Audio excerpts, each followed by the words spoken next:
Hey, YouTube. Well, the assassination of Gianni Versace, part two. All right. So I hope I didn't mislead nobody last week, but I just got off the phone with Comcast because I was having Comcast issues. So I asked the lady, so since I have you on here, I had to pay for FX, and I already have FX. Why was that? Do I got to pay for just this show, Versace? She told me no. There are 3 FXs. So when you go on your Comcast, in case someone else is needing help, if you're getting up there in age too, you just go to the regular FX. Don't go to FX Plus or that other FX. And when you go to FX Plus, what they have is you have to pay $5.99 a month extra for commercial free. See, I wasn't even aware of that because I don't watch FX very often. As a matter of fact, about 85% of the stuff on Comcast I don't watch. But let's not go there. Go to the regular FX channel. So she would graciously remove that request because I don't have a problem going to the bathroom at commercials. Okay, having said all that, this time we begin in 1984. So they're going back about 3 years. Versace and his lover, Antonio, are walking through a hospital.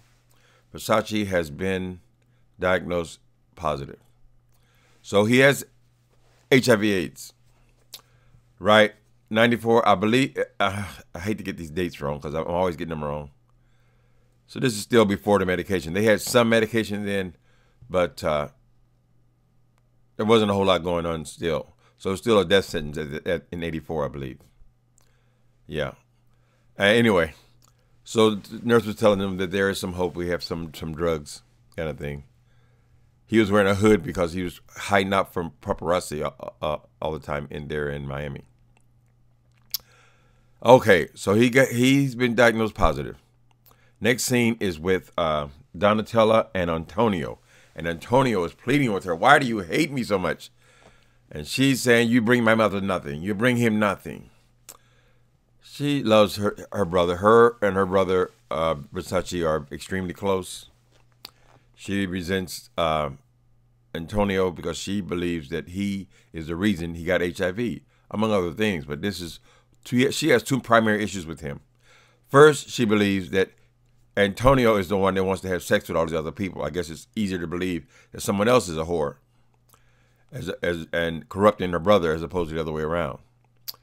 Anyway, he's saying, and Antonio is he wants to get near to her, get close to her, to be accepted by her.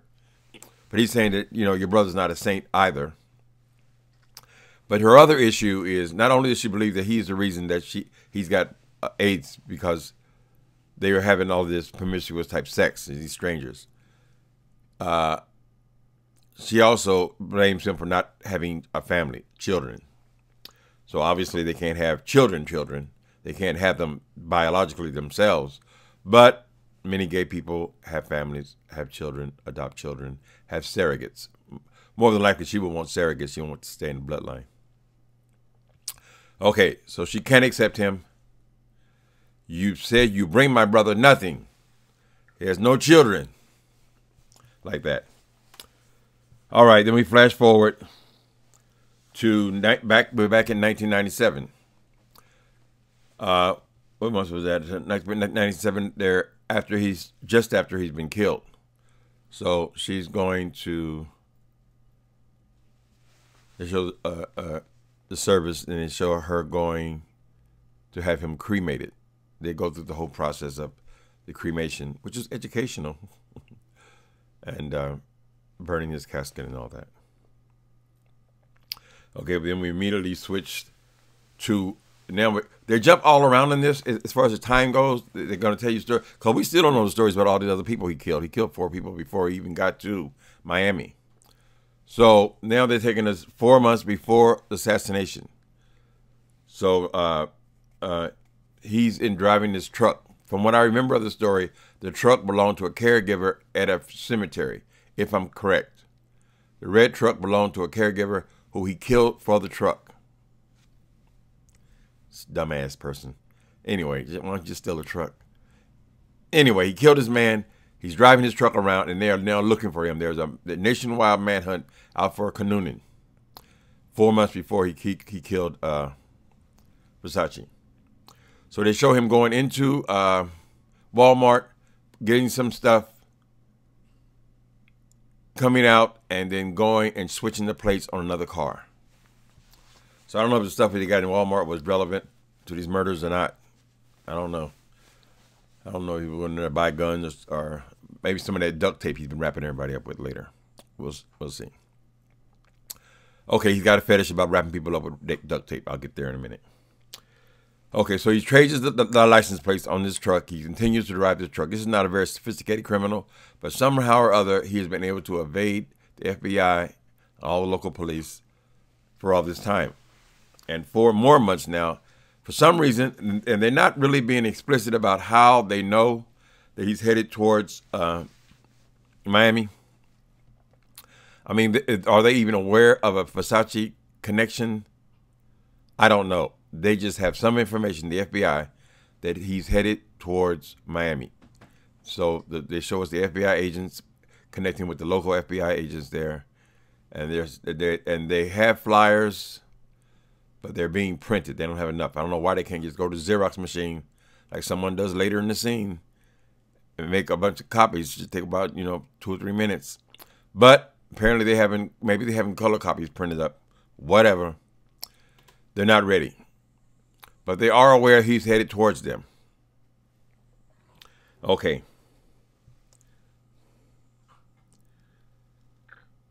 All right, as he's driving this red truck. He's driving this red truck. He just switched the plates. And now they're announcing that this guy, Lee Midland, which is another man he killed, I believe he was a wealthy trick guy he turned. I thought that was in Chicago. So I'm trying to mix up what I'm seeing now with what I remember of the story. But this guy Midland, I believe he's a wealthy guy, trick he had, who he killed him as well. He hears about that murder over the radio. I don't know how this man can get away with these crimes, heinous crimes he's doing. Maybe it's because he keeps moving. I don't know. Okay. So he goes into this big lip sync thing, hollering out the window and shit. He keeps having these flashes where he's manic and he's screaming out the windows and all this kind of stuff. So now he's singing, dancing, driving with one hand and hanging his head out the window. And I guess they're just showing us how off balance this dude is. He makes it to Miami, checks into a cheap motel. Why? They not know the phone would ring while on this thing. Oh, we'll ignore that. Okay, checks in this cheap hotel, right? Now they got this big elaborate scene about this lady and Andrew. First he talks to her, gives her all these stories that he has, and then elaborate stories about why he needs a room and all that. She just renting rooms, so you got the $29, and so she takes a liking to him eventually after he gets through some of his stories about how he's a fashion student and all that. It does come out that this boy was obsessed with Versace. Because we don't know why, because he met him in San Francisco and he went to the opera. We were aware of that. But this is suggesting that he was already aware of Versace long before that, because he goes into such detail about Versace's clothes and how Versace is this wonderful, great man, a man that he should have been. And I think that's key. He feels like a piece of shit. He's never accomplished anything. So apparently he feels like by connecting himself for eternity with Versace, that will make him somehow accomplished.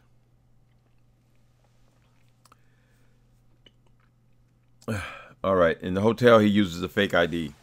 It's not his real name. But he introduces himself to people generally with his real name, which is Andrew. Okay.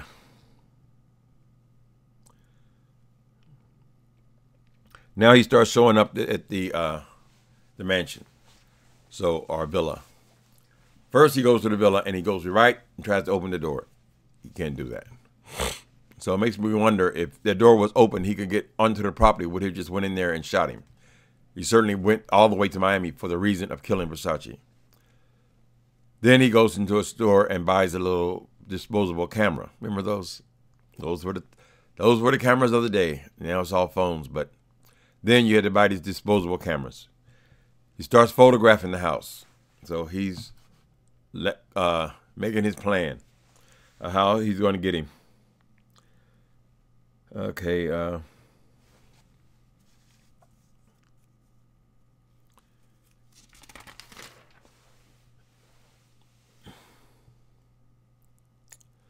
right. So he goes back to this woman. Now, this little Puerto Rican woman, she's so cute. I like her character because the way she's looking at him is like, hold on, I got issues again. All right, we got an overcast day in San Francisco, so sun goes in and out. But I can't see. Okay, y'all gonna have to suffer because I can't read without my glasses. All right.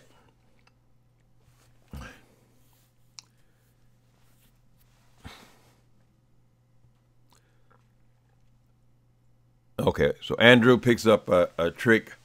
And first, Andrew meets this friend. This is a platonic friend. He doesn't kill this guy or anything. He's just a guy he met on the beach. I guess the guy was checking him out or whatever, but it seems pretty platonic. Guy's a drug addict. They get together, and soon after that, they are scoring drugs.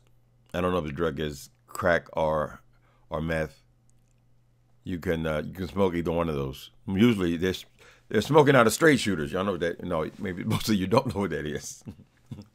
Anyway, a certain kind of pipe, which would indicate that they were buying crack. They being in Miami, I think it's a big thing there. It was crack, but you can also smoke meth. So I'm not sure which drug it is.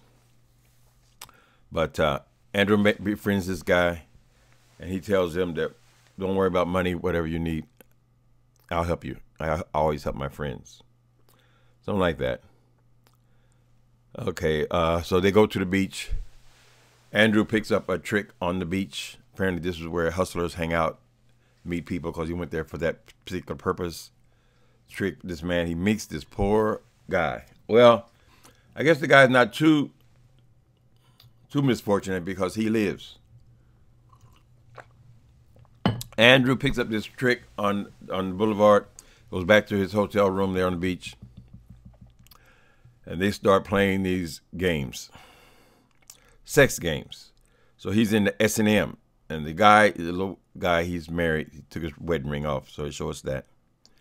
You got to get all these little clues so you know what the situation is. He takes his wedding ring off, and he allows Andrew to tie him up. He said, I can be very submissive. Like, can't we all? This little guy, Andrew gets on top of this boy. He's supposed to be a paid trick, right? And starts wrapping this man's head up with duct tape. Forehead, the eyes. Now we're getting dangerous because, you know, everything below that you need. The nose is wrapped up, and then he puts the tape over his mouth. His hands are tied. He can't loosen himself. This man cannot breathe. I don't know how long it takes for a person to die from no air. But Andrew goes off into he's in his drawers and his crazy dance, and comes back to the man, takes a pair of scissors and stabs him in the mouth in order to let the man air come through. Scares the shit out of this dude. Scares him to death. So they show him sitting there eating while this man is sitting there trembling. Fear and trembling. And then suddenly Andrew leaves. This man said, that motherfucker just almost killed me. He picks up the phone to call the police, but they show him putting on his wedding ring.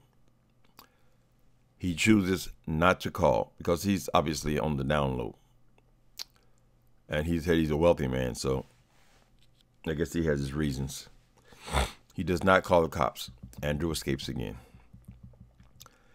He sure gets away with a lot of shit. Okay, but he lets that man live, right? Andrew and his friend Ronnie, they go and score some crack.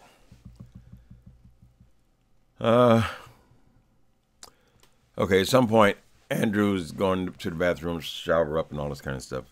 He's taking a long time in there, and the boy Ronnie keeps banging on the bathroom door. He wants him to come out. And he comes out, and he done wrapped his own head with this duct tape.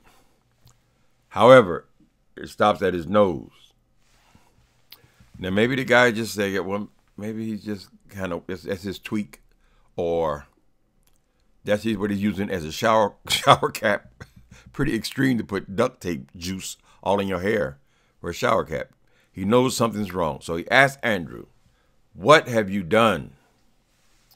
And Andrew says, we're friends. He said, we're friends, right? He says, if anybody asks you, did you know me? Tell them no. So Andrew leaves his boy there. All right. Wait a minute. I got things mixed up a little bit. Hold on. Okay. So we flash from there. Andrew leaves us get it at the hotel. He splits the little money he made from hustling with him and leaves him there. If anybody asks you about me, you never know me. We jump back to July 6, 1997. Okay, so I guess this is slightly before the murder. But Versace is in. We get to see some of his clothes now. Versace is dressing these models, right? He's getting ready for a runway show. Donatella comes into the dressing room, clears all the girls out. The girls, I need a minute to talk to my brother. They start having a little argument. Versace doesn't like these gaunt, skinny models that Donatella chooses. Her idea of elegance and his is slightly different. But he goes into a monologue about how he wants his women to look like women, look like people, regular people. He doesn't want these gaunt, typical models. They agree, okay, so you do your models and I'll do mine. You get back to it, they have the show, and the show is a big success. Of course, all the shows at this point in his career will be big successes. But they love it. They live with the applause as well, like other people, like show people, you know. Big standing ovation and all that kind of stuff. All right.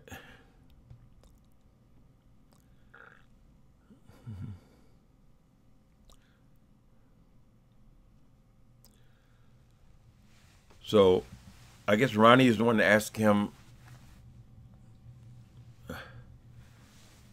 something about his past, and Andrew said that I've done nothing. Okay, so let me try to be a junior psychiatrist here.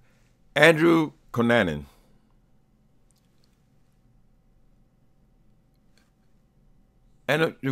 feels extremely accomplished. He hasn't done anything. He hasn't been successful at anything. He makes up these elaborate stories because he can't be what Versace is. Right? So he makes statements all through this. One of them is, I've done nothing with my whole life. That's what he says to Ronnie, I believe. Okay. So he gets into this frenzy. First, he goes back to the villa. He sees some fake Donatella, somebody dressed just like Donatella. At first he thinks it's her, so he follows her back to the villa. The woman is banging on the gate. And they say, "No, you can't come in." And Versace comes on the patio. "What do you want, Minamela? You're not. I only have one Donatella." So this woman looks identical to her, but she's just an imposter. She sends her away. And when Andrew sees him on that deck, he goes into this frenzy of activity. You know, this is when he tells the guy that he has to go. He packs all his clothes, tears all of his pictures of Versace with blood all over them, tears out red paint all over the wall, and tears all that down, throws it in the suitcase. And now he's ready to act. He follows Versace to this club. Versace and Antonio are in his club, they're dancing and so forth. But just about the time that he's entering, that Cunanan finally gets into the club, they've come out. So they show Andrew looking for him in the bathroom stalls, all over the club. He cannot find him. They have left. Sidebar: outside of the club, Antonio tells Versace that he's tired of the life. He wants to settle down and he wants to marry him. Versace said, "You want to marry me now, tonight? What about in the morning?" See, when you are on the low end, when you're dealing with an extremely wealthy man and you're a young guy who has no career of his own, no life of his own, it's going to take that wealthy man to make the proposal, right?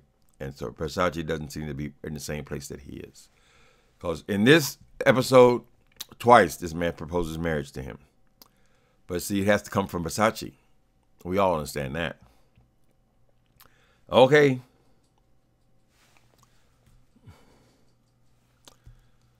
He goes in his frenzy activity, packs everything in his bag.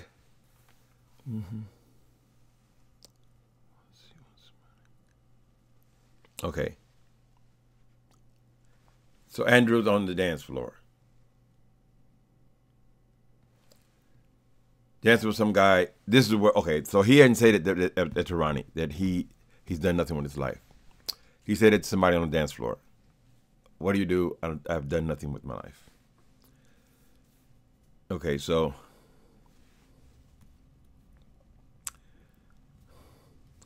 Andrew, in this frenzy of his, he goes into this place and hucks this coin. Episode 1 last week, we saw that this coin is relevant to the story. Him hucking this Italian gold coin and getting, I think, a little less than $200 for it. The woman asked to see his ID. She's suspicious of him. And in fact, she had actually called the cops about this guy. She asked him, where did you get it? He says the story is complicated, and he presents his real ID. Right? You got to have ID to hawk something. Or to sell something. Okay, so we're getting there, people. Okay, he's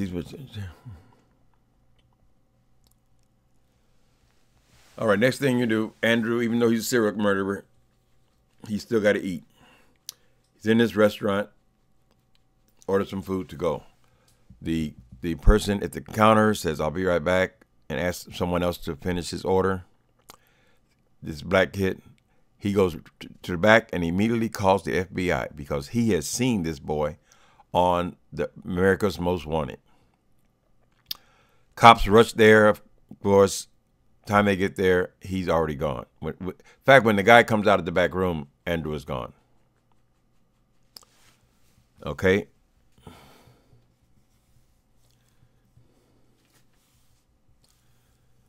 They show us another scene with Versace at to a club. Man.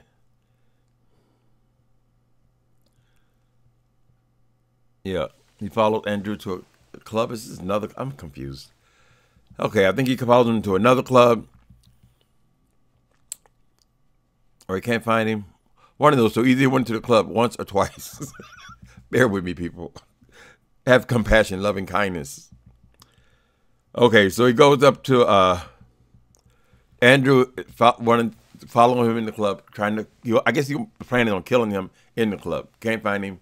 He starts dancing. Andrew starts dancing with this other young guy. Young guy asks him what he does, and he tells him, "I am a serial killer."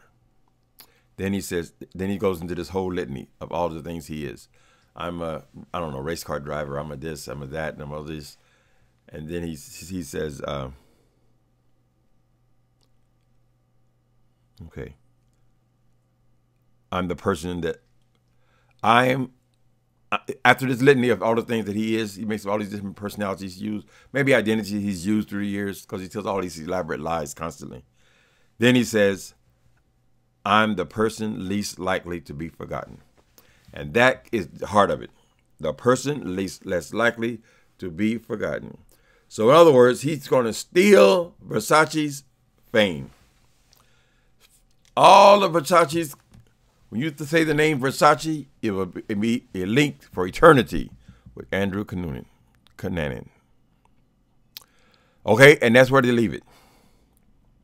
I'm sorry for having to stumble through, people. I'm almost 60 years old. Please have loving kindness, and I'll see you next week. That's it.